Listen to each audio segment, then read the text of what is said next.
Hello and welcome to another edition of Tuesdays with Liz, a Disability Policy Forum. Happy anniversary to ADA. It's 25 years old. Can you imagine that? And today we're going to be talking to Olivia Raynor, who is the director of the UCLA Tarjan Center and the president of AUCD. The reason why I'm really excited is because people with disability will want to go to college just like everyone else, and that's what we're going to be talking to Olivia about. So thank you for coming in, Olivia. Well, thank you for having me here today. The first question I wanted to ask you is, can you share with us what is the Higher Education Opportunity Act?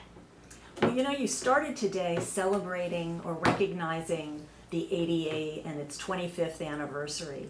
And the Higher Education Opportunity Act really takes the sort of tenets of the ADA to college, in that for the first time, provisions in the 2008 reauthorization of the Act provided for access to federal financial aid for students with intellectual disabilities, implementation of comprehensive transition programs for students with intellectual disabilities, and a national coordinating center, Think College, that would be evaluating and looking at the programs that were, the model demonstration programs that were supported under the Higher Education Act. Thank you. By having this act signed into law, what do you think it means to people with intellectual disabilities? Well, first and foremost, it gave access to college in a really important and meaningful way. And it's more than just access to classes, though obviously that's very, very important to have the opportunity to be part of a program that supports students to be able to take classes akin to any other college student, but also for the full college experience. We know that so much about college is being with one's peers, benefiting from the interactions you have with your fellow college students, really following the sort of preparatory course that's mapped out for you through sort of some kind of guidance and advising structure, so that not only are you participating in college, it's leading to something. All of us went to college in the hope that someday we'd get a good job.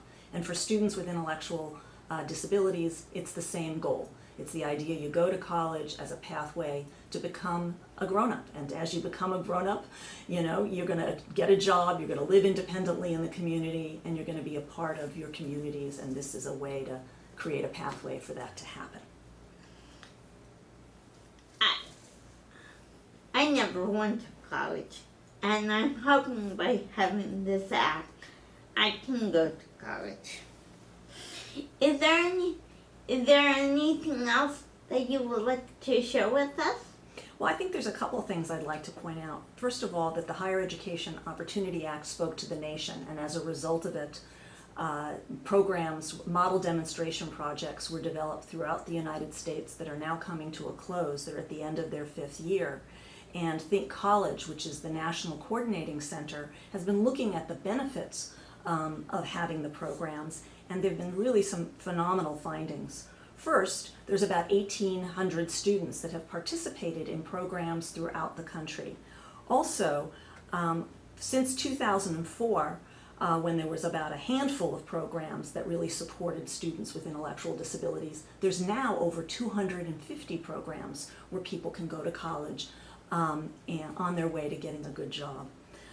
They also, in their studying of the transition programs, found that over 40% of the students that were participating in these programs left the programs with a job.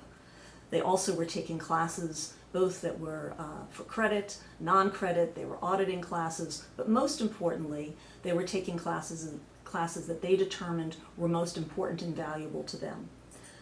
Last but certainly not least, many of the students were gaining economic independence, so they were leaving college without being reliant on Social Security benefits. In fact, 25% of the students reduce their SSI in the course of being part of these post-secondary programs.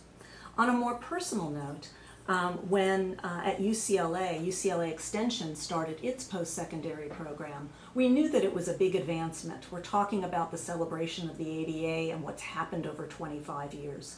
To make it a little personal, I was part of that welcoming for that opening class nearly now about 8 years ago. And as I was greeting the different students, one of them, Jasmine, came up to me and she looked extremely familiar. So here's a young woman, now 19 years old, entering her first opportunity to go to college. And I'm looking at her and I realized this was a person that I knew when she was 4 years old and was a patient of mine when I was a practicing occupational therapist.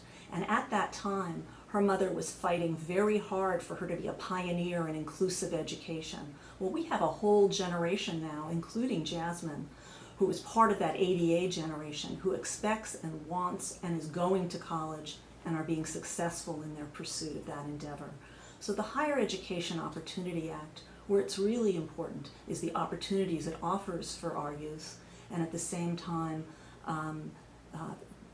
supporting all the basic principles of equality, non-discrimination, and opportunity that was the promise of the ADA.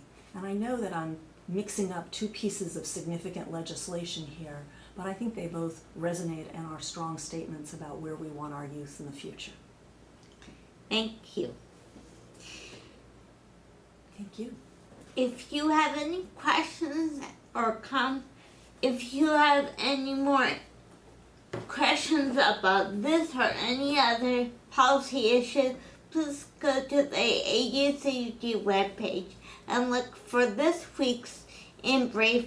And if you have any questions or comments about this week's Tuesdays with Liz, please leave them in the space below. Thank you, and I look forward to talking to you next week. Happy anniversary, ADA, and thank you, Thank you, Olivia. Liz. Bye.